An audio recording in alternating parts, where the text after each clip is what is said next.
It really is a goosebumps moment for me.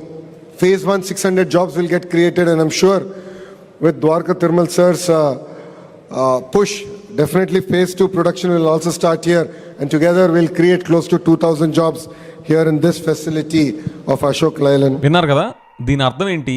మంచిగా విజయవాడ దగ్గరలో ఆ మల్లవల్లి మ్యానుఫ్యాక్చరింగ్ ప్లాంట్లో కొత్తగా బస్ మ్యానుఫ్యాక్చరింగ్ స్టార్ట్ కాబోతుంది. ఫేజ్ 1లో 2400 బస్సెస్ని మ్యానుఫ్యాక్చర్ చేసే కెపాసిటీతో ఇది స్టార్ట్ అవబోతుంది అని దాని అర్థం.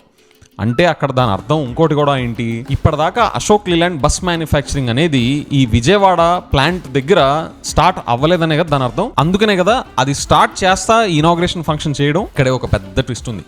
ఇది స్వయానా అశోక్ లీలాండ్ వెబ్సైట్లో నుంచే బయటకు వచ్చిన డాక్. అక్కడ ఏం మెన్షన్ చేస్తుందో చూడండి. Pursuant to regulation 30 of SEBI Regulations 2015, we wish to inform you that the commercial production of the buses at the plant set up at Vijayawada, Andhra Pradesh has commenced on ఇప్పుడు February 19th, 2021. దాని అర్థం ఏంటి? ఈ మల్లవల్లి ప్లాంటే, ఈ విజయవాడ ప్లాంటే Ashok Leyland bus manufacturing ఫెసిలిటీలో buses production అనేది February 19th, 2021 నుంచి కమెన్స్ అయిపోయింది, స్టార్ట్ అయిపోయింది అని ఆన్ రికార్డ్ సెబీకి సబ్మిట్ చేశారు అశోక్ లీలాండ్ వాళ్ళు. ఒక పక్కన లోకేష్ గారు ఏమో March 19, 2025 ఈ ప్లాంట్ని, ఇదే బస్ మ్యానుఫ్యాక్చరింగ్ ప్లాంట్ని ఇనాగ్రేట్ చేస్తారు.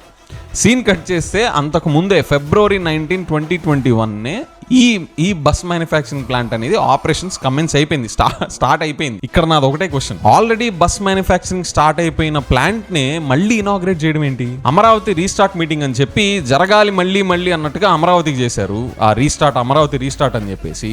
అలానే ఇప్పుడు అశోక్ లీలాండ్ విజయవాడ ప్లాంట్ కూడా సేమ్ అదే రిపీట్ చేశారా? అలాగైతే ఇప్పుడు రానున్న రోజుల్లో నాగార్జున సాగర్ డ్యామ్ కి, శ్రీశైలం డ్యామ్ కి, వీటికి కూడా మళ్ళీ ఇనాగ్రేషన్ చేస్తారా?